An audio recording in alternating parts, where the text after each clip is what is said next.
This past week, I was in my garden harvesting potatoes.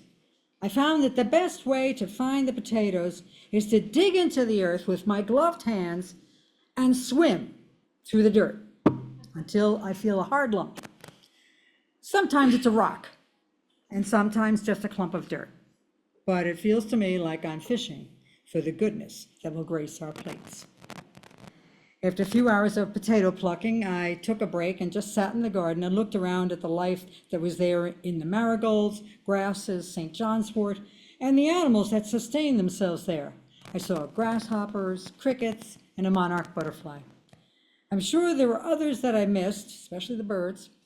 It's a meditation to immerse yourself in one spot in nature. I had planted a patch of sunflowers for the pollinators and the seed-loving critters, so I cut some flower heads and put them out for the squirrels and birds near our bird bath. I know something about how to take care of our natural family, but I learned more about the how and why of caring by reading the book Braiding Sweetgrass. The author, Robin Wall Kimmerer, is a mother, scientist, decorated professor, and enrolled member of the Citizen Potawatomi Nation. Her latest book is called The Serviceberry: Abundance and Reciprocity in the Natural World. She lives in Syracuse, New York, where she is a SUNY Distinguished Teaching Professor of Environmental Biology and the founder and director of the Center for Native Peoples and the Environment. Her book starts with the story that I just told about Sky Woman. The story is from the Native American oral traditions, and I adapted it for our younger audience. The genesis of the story is about sweetgrass, which is also called Ingaash. Say that 3 times fast. It is honored as one of the 4 sacred plants of the Potawatomi people. Kimmerer says that if you breathe in the scent, you start to remember to remember. I invite you to try it now if you've got a little piece that we had given out at the door. See if you can remember to remember. It is sweet smelling. This is, by the way, thanks to one of our members. Huh? Kirby. What's Kirby's last name anyway? Huh? Moore? Kirby Moore. Kirby Moore provided our sweetgrass today. Amor. Got it. Thank you, Amor. So if you tried that, maybe you did remember to remember.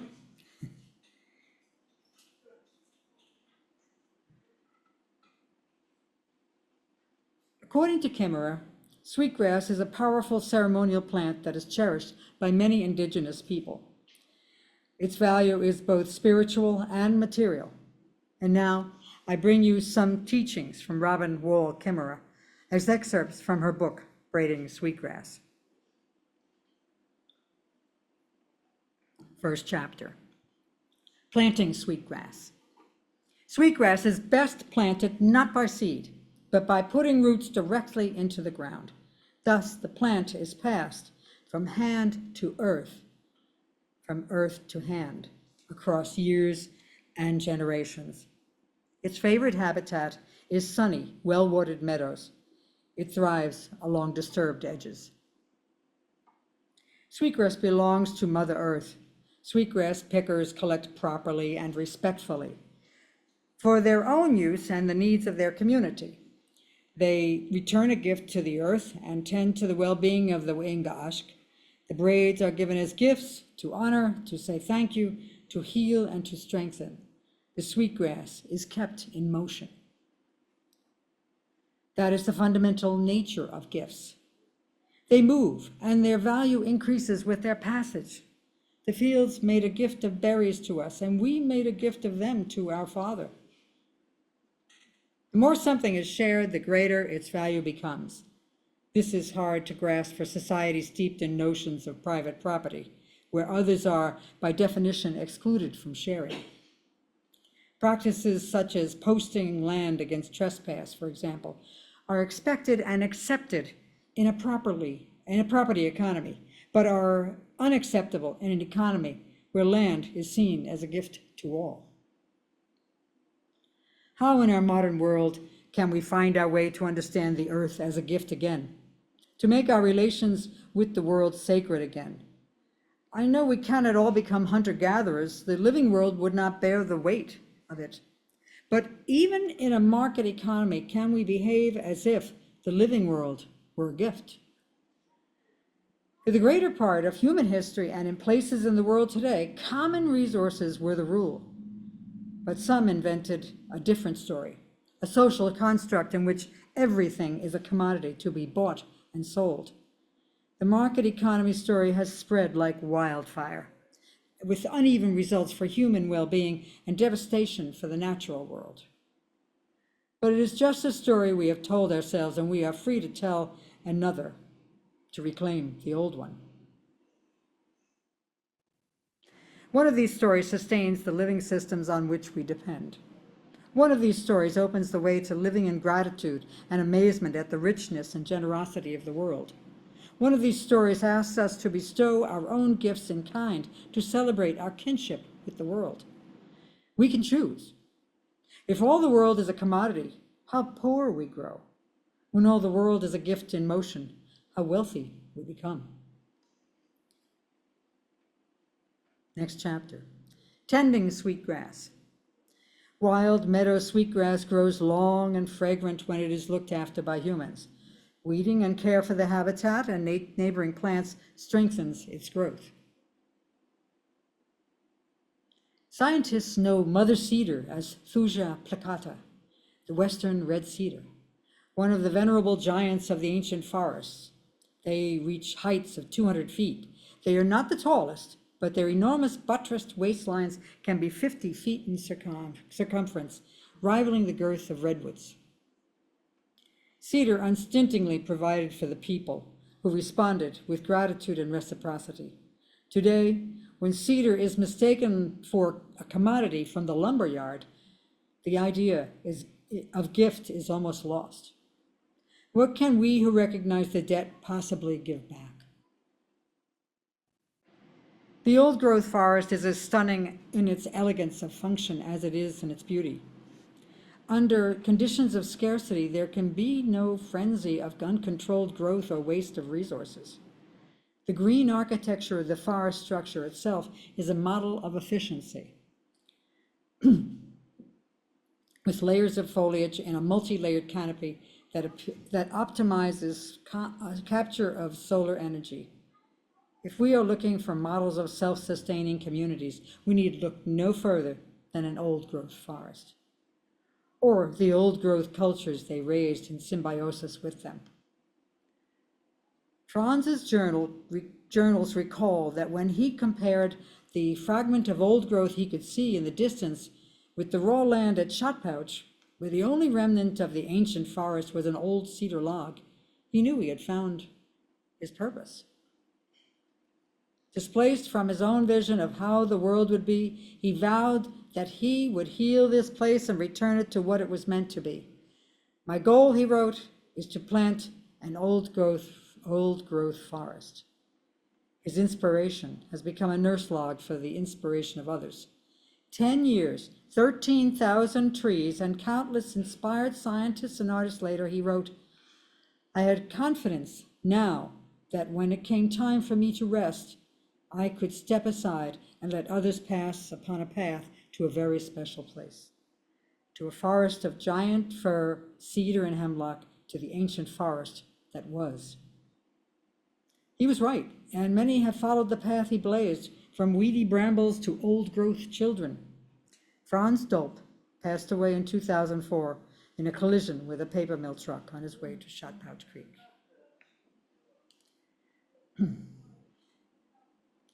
Picking sweetgrass. Sweetgrass is harvested in midsummer, when the leaves are long and shiny. The blades are taken one by one and dried in the shade to preserve the color. A gift is always left in return. Lena is not fooled easily, though. She wanders into the meadow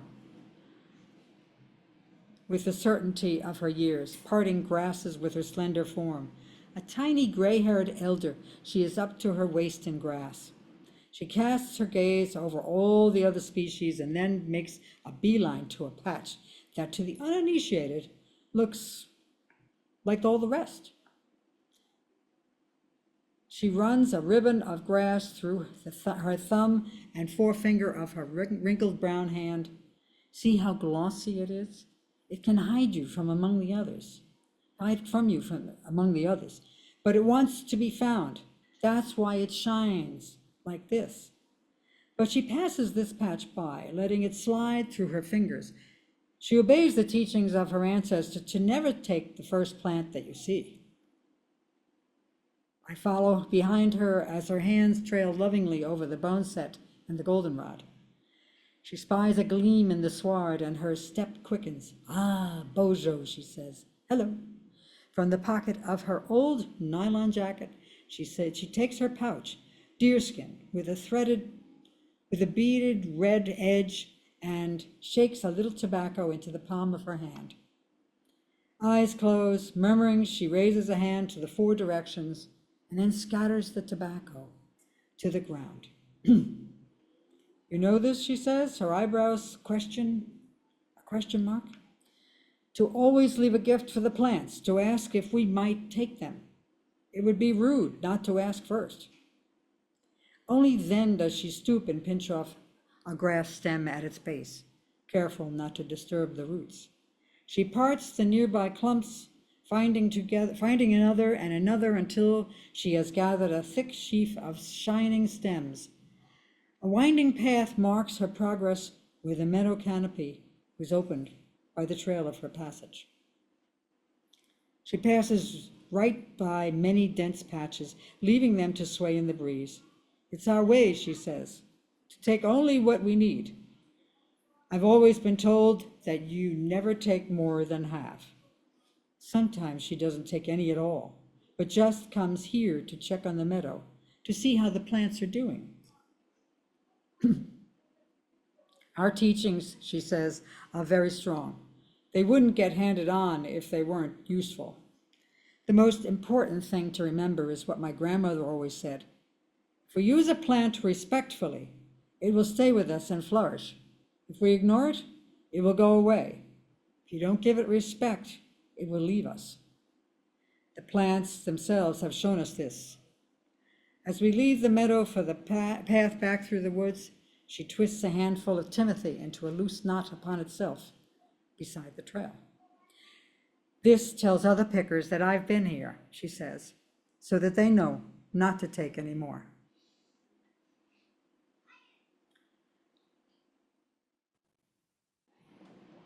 Braiding Sweetgrass. Sweetgrass, as the hair of Mother Earth, is traditionally braided to show loving care for her well-being. Braids, plaited of 3 strands, are given away as signs of kindness and gratitude.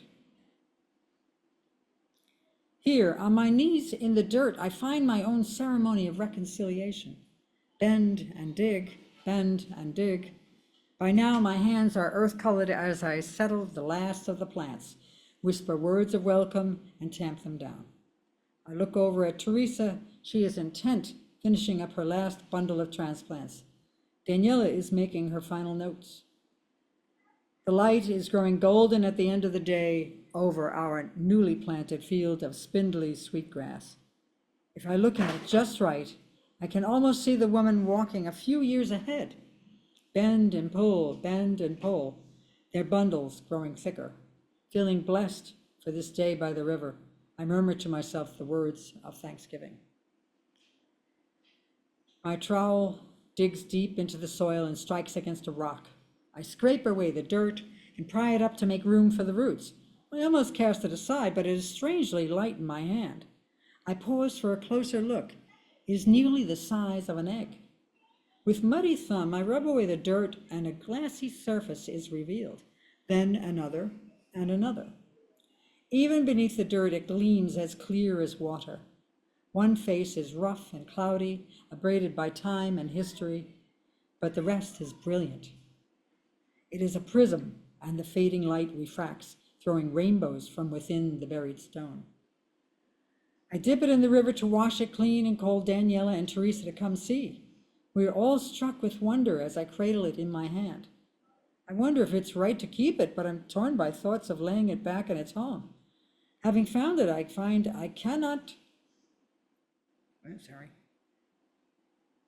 I cannot let it go. We pack up our tools and head up to the house to say our goodbyes for the day. I open my hand to show the stone to Tom to ask the question. This is the way the world works? He says, in reciprocity. We gave sweetgrass, and the land gave a diamond. A smile lights his face, and he closes his fingers over the stone. This is for you, he says. Burning sweetgrass. A sweetgrass braid is burned to create a ceremonial smudge that washes the recipient in kindness and compassion, to heal the body and the spirit. The Wendigo is the legendary monster of our Anishinaabe people. The villain of a tale told on freezing nights in the North Woods. You can feel it lurking behind you, a being in the shape of an outsized man, 10 feet tall, with frost-white hair hanging from its shaking body, with arms like tree trunks, feet as big as snowshoes. It travels easily through the blizzards of the hungry time, stalking us.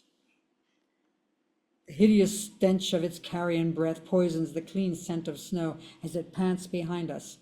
Yellow fangs hang from its mouth that is raw where it chewed off its lips from hunger. Most telling of all, its heart is made of ice. Starvation in winter was a reality for our people, particularly in the era of the Little Ice Age, when winters were especially hard and long. Some scholars suggest that Wendigo mythology also spread quickly in the time of the fur trade, when overexploitation of game brought famine to the villages. The ever-present fear of winter famine is embodied in the ice hunger and gaping maw of the Wendigo. The more a Wendigo eats, the more ravenous it becomes. It shrieks with its craving, its mind a torture of unmet want. Consumed by consumption, it lays waste to humankind.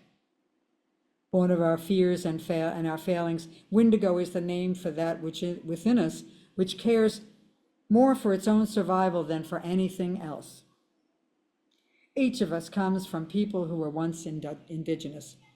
We can claim our membership in the cultures of gratitude that formed our relationships with the living earth.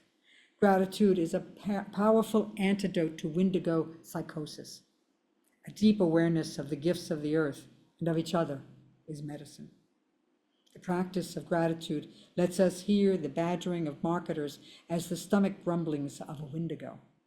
It celebrates cultures of regenerative reciprocity, where wealth is understood to be having enough to share, and riches are counted in mutually beneficial relationships. Besides, it makes us happy. Gratitude for all the earth has given us courage to turn and face the Wendigo that stalks us, to refuse to participate in an economy that destroys the beloved earth, to line the pockets of the greedy, to demand an economy that is aligned with life, not stacked against it. Epilogue. Generosity is simultaneously a moral and a material imperative, especially among people who live close to the land and know its waves of plenty and scarcity. Where the well-being of one is linked to the well-being of all, wealth among traditional people is measured by having enough to give away. Hoarding the gift, we become constipated with wealth, bloated with possessions, too heavy to join the dance.